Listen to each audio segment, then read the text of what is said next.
Баршаңызға қайырлы күн. Бүгін сіздермен бірге овсянкамен торт жасаймыз. Өте керемет болып шығады. Видеоны соңына дейін қараңыздар.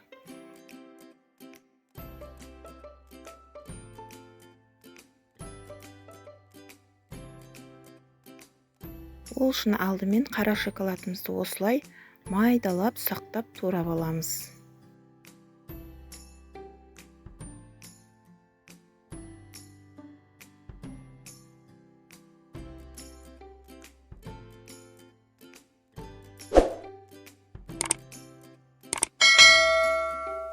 Одан соң 400 мг сливкимізді аламыз. Менде 33% сливки. Өз қалауларыңызша алсаңыз болады. Ыдысымызға құйып, баяу отта қайнатып аламыз 5 минуттай. Одан соң шоколадымыздың үстіне какао салдым. Өз қалауларыңызша салсаңыз да болады, қант қоссаңыз да болады. Қайнаған сливкимізді әкеліп құямыз. Сөйтіп жақсылап араластырамыз. Баста осылай араластырдым. Одан соң венчикпен жақсылап араластырамыз біркелкі болғанша.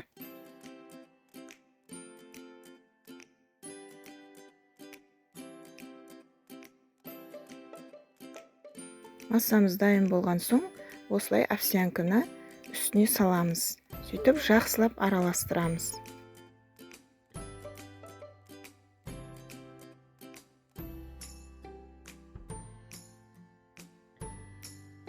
Осы менің каналымда көптеген оңай жасалатын рецепт түрлері бар, тіркеліп кетіңіздер.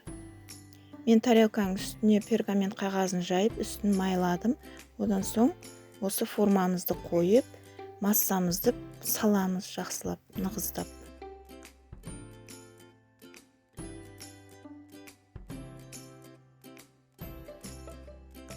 Осылай жақсылап үстін басып шығамыз. Одан соң холодильникке 1 сағатқа қоямыз.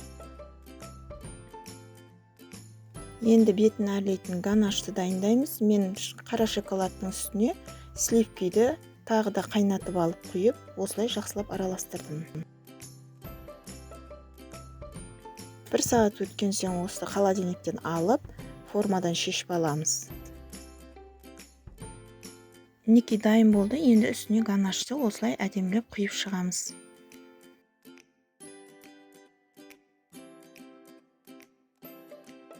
Овсянканы пісіріп алудың қажеті жоқ. Солай құрғақ түрінде саламыз.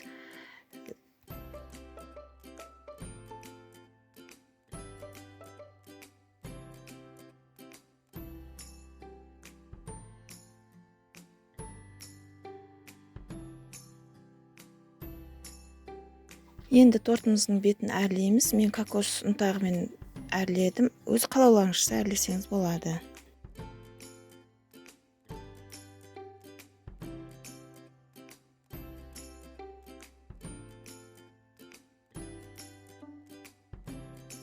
Мінекей тортымыз өте жұмсақ болып шықты. Өте керемет болып шықты. Жасап көріңіздер. Дәмі тіл үйіреді. Баршаңызға ас болсын.